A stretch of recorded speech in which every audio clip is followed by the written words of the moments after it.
Welcome to another episode of Titan PI TV here on YouTube, but also now available on podcast. We're looking at the inside workings of a live operational investigation agency, that being here, Titan, in Derby.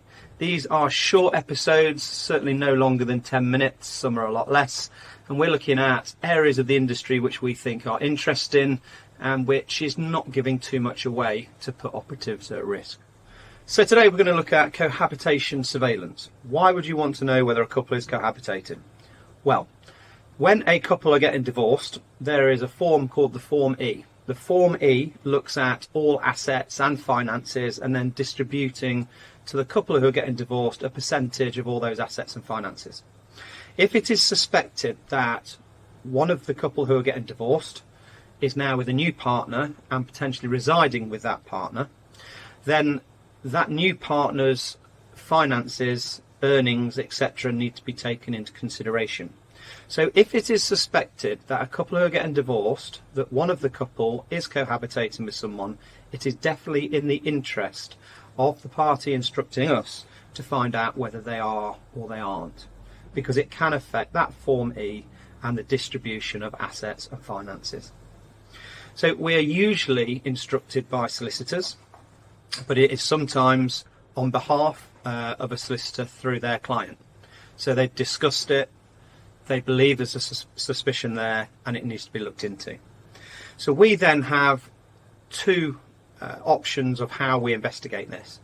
If a court case for the Form E and the financials is very soon, so we haven't got a lot of time, then what we would suggest is deploying one surveillance operative in a vehicle which appears empty. We're not going to sit outside their house with the operative sat in the driver's seat with a camera in his hands.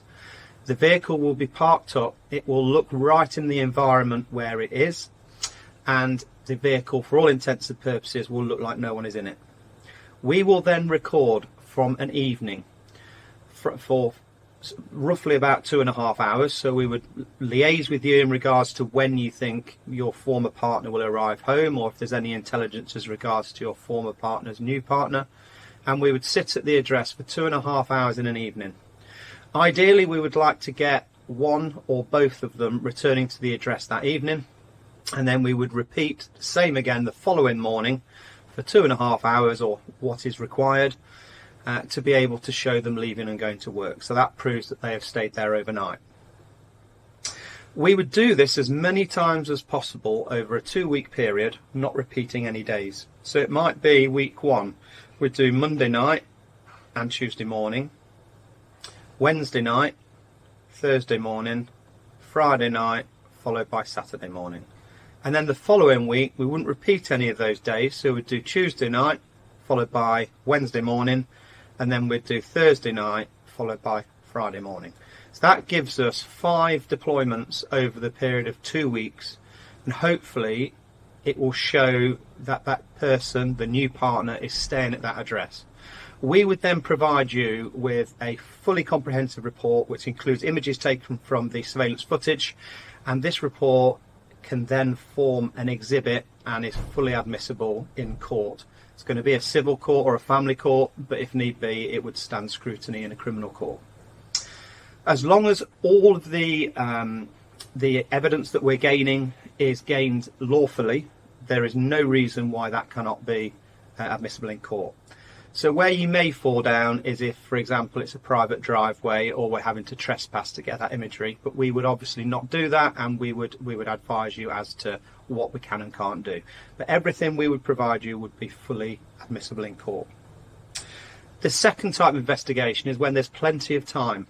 It might be that we're now in June, it might be that the court case is in October. What we would suggest in this scenario is picking a random day of the week. We would start at, for example, 4 p.m. or whatever the intelligence is in regards to when they may be returning home from work. So we'd start at, for example, 4 p.m.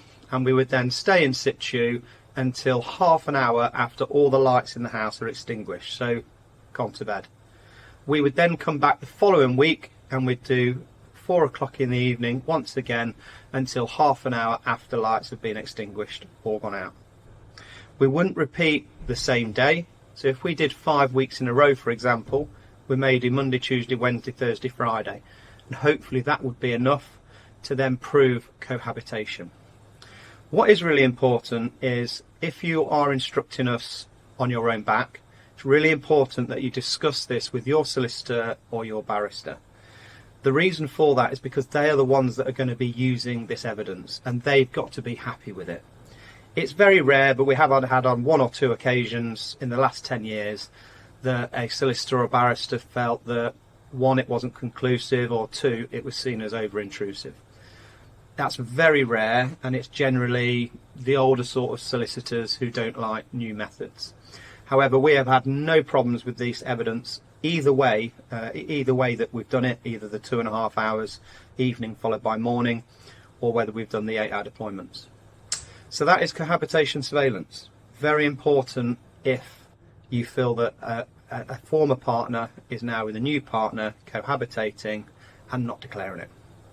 Thank you for listening to another episode of Titan PI TV. Please give us a thumbs up so you don't miss further episodes, or subscribe to the channel. You can also find, as I alluded to at the beginning, you can find this episode on Titan PI TV wherever you download your podcasts. Thanks again for listening.